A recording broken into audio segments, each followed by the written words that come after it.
বাথরুমে উলঙ্গ হয়ে গোসল করা যাবে কিনা? ভাই রুবেল, বাথরুমে উলঙ্গ হয়ে যদি কেউ গোসল করেন তাহলে তাতে কোনো বড় গুনাহ বা কবিরা গুনাহ হবে না, বড় কোনো পাপ হবে না।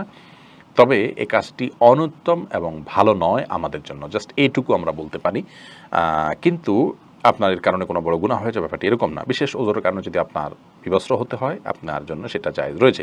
এবং নবী রাহিমাহুল্লাহ সহিহ মুসলিমের সরার মধ্যে তিনি ব্যাখ্যার মধ্যে তিনি লিখেছেন যে গোসল করার সময় লুঙ্গি বা গামছা বা এই জাতীয় কোনো কিছু দিয়ে গোসল করাটা হলো উত্তম, এতে কোনো সন্দেহ নেই।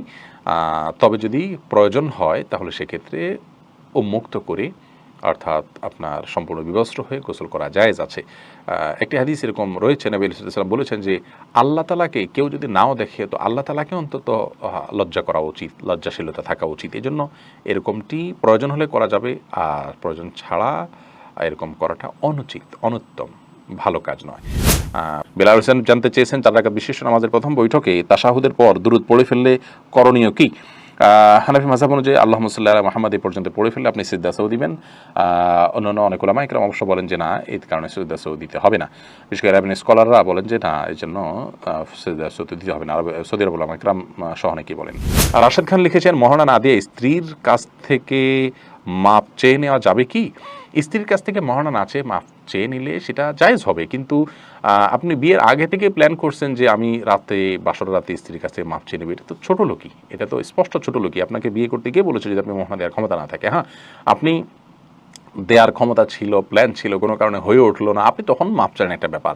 সন্দেহাতীতভাবে আপনার স্ত্রী যদি আপনাকে সন্তুষ্ট চিত্তে মাফ করে দেন তাহলে মাফ হয়ে যাবে। সূরা নিসা 24 নম্বর আয়াতে আল্লাহ বলেছেন, ওয়ালা জুনাহা আলাইকুম ফিমা তারাদাইতুম বিহি মিন বাদিল ফরিদা, অর্থাৎ নির্দিষ্ট মহর ধার্য করার পর তোমরা যেটা উপরে সন্তুষ্ট হবে উভয় পক্ষ, সেটাতে কোনো অসুবিধা নেই। বাকি মৌলিকভাবে যদি স্ত্রীর কাছে আপনি মাপ চান, তিনি যদি মন থেকেই মাফ করে দেন, আপনার মাফ হয়ে যাবে ইনশাআল্লাহ।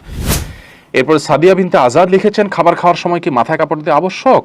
না বোন, খাবার খাওয়ার সময় আমরা মাথায় কাপড় দিতে বাধ্য নই, কারণ হাদিস আমাদেরকে এরকম নির্দেশ দেয় না যে ছেলে হোক, মেয়ে হোক, নারী হোক, পুরুষ হোক, খাবার সময় আমাদেরকে টুপি দিতে হবে। অনেকে দেখা যায় খেতে বসলে টুপিটা তালাশ করে, আমার টুপিটা দাও, আমি খেতে বসবো।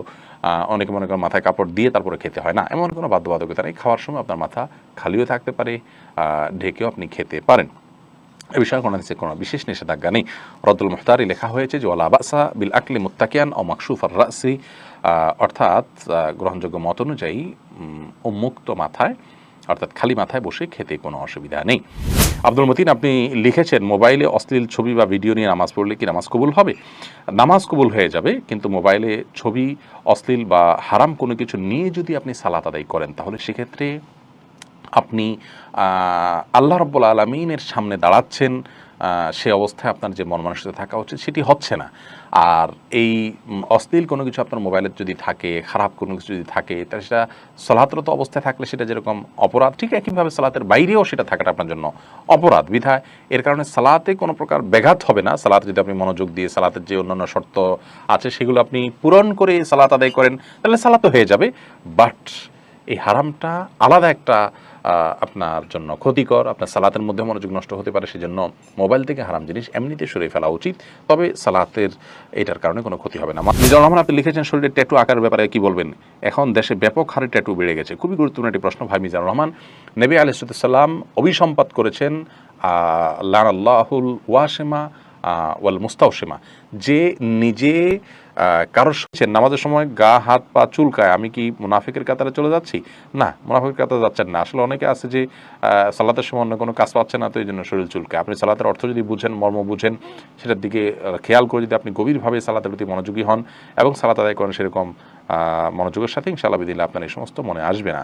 তবে এটার কারণে আপনি মুনাফিকের লক্ষণ নিজের মধ্যে আছে এমনটি মনে করি আপনি মন খারাপ করার কোনো কারণ নেই। আমরা হাবিবুর রহমান লিখেছেন, টয়লেট থেকে বের হয়ে কি ওযু না করলে গুনাহ হবে? না, এটা কোনো জরুরি না। তবে সর্বাবস্থা ওযু অবস্থা থাকতে পারলে ভালো, জাস্ট ভালো, কিন্তু না করলে গুনাহ হবে এমন কোনো কথা নেই। হারুনা রশিদ লিখেছেন, বিদায় বলার সময় ভালো থাকবেন বলা যাবে কিনা? ভালো থাকবেন এটা বলাতে বড় কোনো অসুবিধা নেই।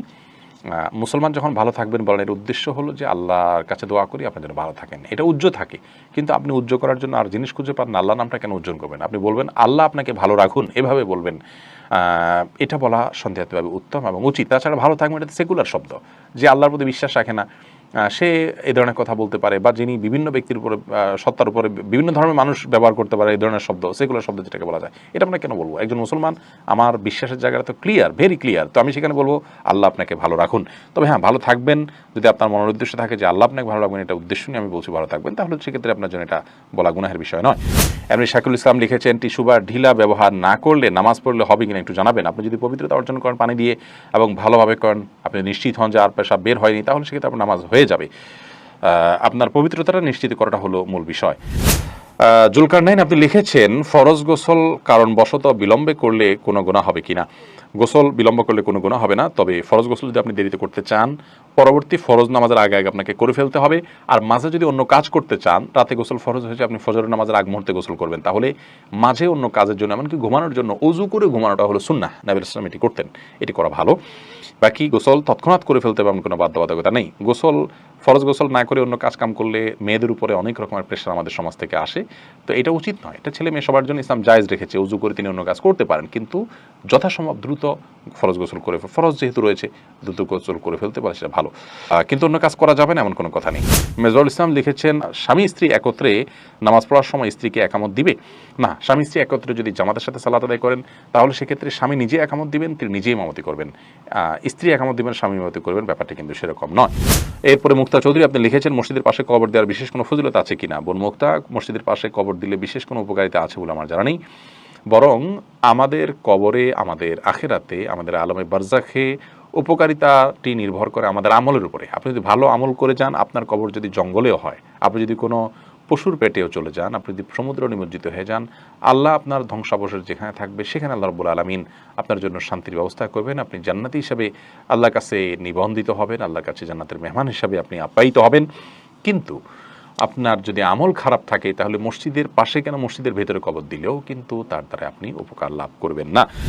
এরপর সামিতা জেরিন আপনি লিখেছেন, অজু ছাড়া হাদিস শরীফ পড়া যাবে কিনা? জি, হাদিস পড়তে পারেন, হাদিস পাঠ করার জন্য অজু এটা জরুরি নয়।